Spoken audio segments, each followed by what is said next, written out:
de tener con nosotros la columna de Fernando Borroni. Hay tiempos para la reflexión, hay tiempos para avanzar, hay tiempos para detenerse, para desencillar. Hay tiempos que son de las palabras y hay tiempos que son de los hechos. Y hay tiempos que son de ambos. ¿De qué dependen estos tiempos?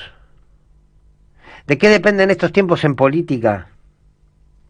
¿De cuánto tolere la sociedad de esos tiempos? ¿De cuánto tolere el pueblo de esos tiempos? Porque al fin y al cabo, el tiempo es un privilegio de quienes pueden esperar. Depende de cómo vivas, en qué condiciones, con qué derechos.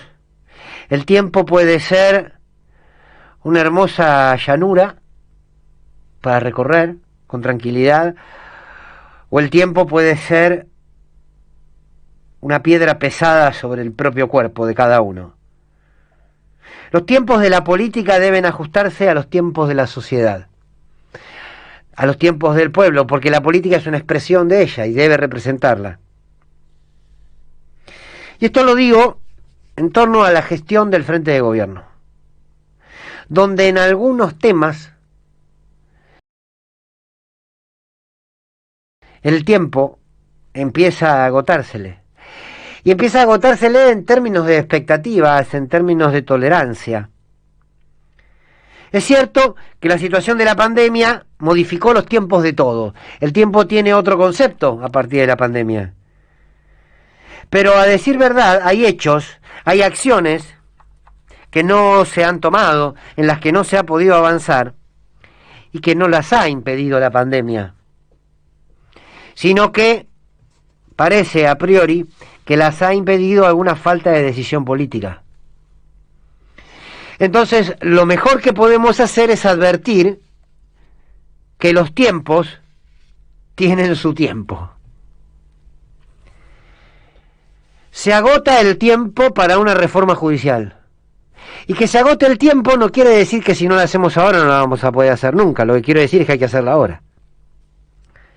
Porque un sector del Poder Judicial sigue pisando fuerte, sigue gobernando a su manera, sigue imponiendo reglas de juego. Y lo hace, por ejemplo, la Corte Suprema, habiendo evidenciado qué candidato quiere que sea presidente en el 2023, que es Horacio Rodríguez Larreta. El tiempo para avanzar con una reforma judicial se hace urgente cuando vemos que el lawfare está vigente, está intacto. Por tanto, hay que avanzar. No se conduce al enemigo se lo enfrenta, no se lo conduce. ¿Trae costos? Sí, claro. La justicia no se va a depurar sola. Hay que hacer algo en consecuencia. Y pensar el cómo una y otra vez, y las formas una y otra vez. Pero no puede permitir más la Argentina que un sector de la justicia gobierne. Se agota el tiempo del diálogo cuando aquellos con los que queremos dialogar no tienen ninguna intención de hacerlo. O a veces montan grandes simulacros, se sientan en enormes mesas y aseguran que quieren acompañar. Aseguran que, por ejemplo, no van a subir los precios. Y la misma tarde, horas después de la reunión, te aumentan los precios. Y si alguien dice algo, te desabastecen. No puede ser que el único tema económico sea el pago al Fondo Monetario Internacional, ¿no? El acuerdo, que es necesario, que es importante, por supuesto. Claro que la deuda con el Fondo Monetario Internacional es una deuda heredada del macrismo. Pero aquí adentro, en el fondo de cada una de nuestras provincias, en la casa de los laburantes, hay deudas, ¿eh? Para con ellos, aún, este gobierno tiene deudas. Los precios, por ejemplo. No puede un sector del empresariado argentino subir los precios todos los días cuando se le antoje y que no pase nada. Ya no. La política de los precios cuidados es buena, sí, no alcanza. ¿La ley de las góndolas es buena? Sí, no alcanza. Hay que sancionar a aquel que aumenta los precios. Hay que empezar a poner un poquito de orden a los formadores de precios, porque no los votamos y porque es la lucha entre el mercado y el Estado. Y sí votamos la composición del Estado, al menos una parte de ella. A ellos no. Siempre habrá algún oportuno que dicen que ganas de pegarle al gobierno. No le estoy pegando a nadie. Estoy diciendo que los tiempos se agotan y que hay que tomar medidas.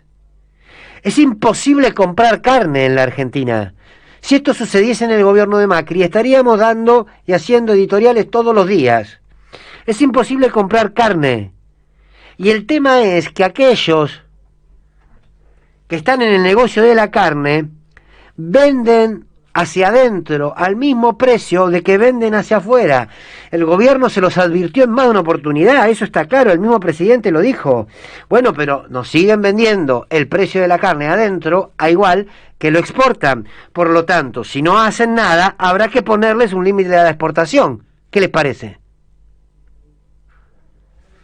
O garantizar que hacia adentro se venda un determinado precio y después exportar lo que quieras. Ahora, si no lo haces bien, no podés exportar lo que querés. Como Estado te pongo un límite a la exportación. Lo hizo el kirchnerismo, claro. ¿Va a haber conflicto? Claro que va a haber conflicto. ¿Habrá consecuencias? Claro que habrá consecuencias. Ahora, de no hacerlo, las consecuencias las pagan los más humildes, 19 millones de pobres. La deuda con el pueblo hay que pagarla siempre, ¿eh? Basta con la nafta. Aranguren vino, asumió, ex ministro de Energía de Macri, con dos tareas: liberar las tarifas y liberar el precio de las naftas. Y se fue. Cumplió su tarea. Bien, las tarifas aumentan y la nafta aumenta todos los días. Por ejemplo, podemos decir entonces que las políticas de Aranguren continúan intactas. Disculpen, pero todos queremos ser mejores. El diagnóstico está claro. Ahora, hay que hacer algo, hay que ocuparse, además de preocuparse. ¿Esta es la herencia que dejó Macri? Sí, claro, sí, claro. ¿Esto es lo que generó la pandemia? Sí, claro. Pero el discurso, por real que sea, con el tiempo se cae. Porque el discurso no te da de comer. El discurso no te llena la olla y el discurso no pone un pedazo de carne en la parrilla. Por más real que sea. El esfuerzo del Estado para llegar a quienes más sufren es innegable, ¿eh? El esfuerzo que ha hecho Alberto Fernández y este gobierno con la tarjeta alimentar, es innegable, innegable. Y hay que celebrarlo, no hay que desconocerlo. Ahora, si no se toca algo de la estructura de poder que genera desigualdad y pobreza, no cambia nada. Y este es el desafío. Y para esto siempre hay tiempo, aunque a veces el que se queda sin tiempo es el mismo tiempo.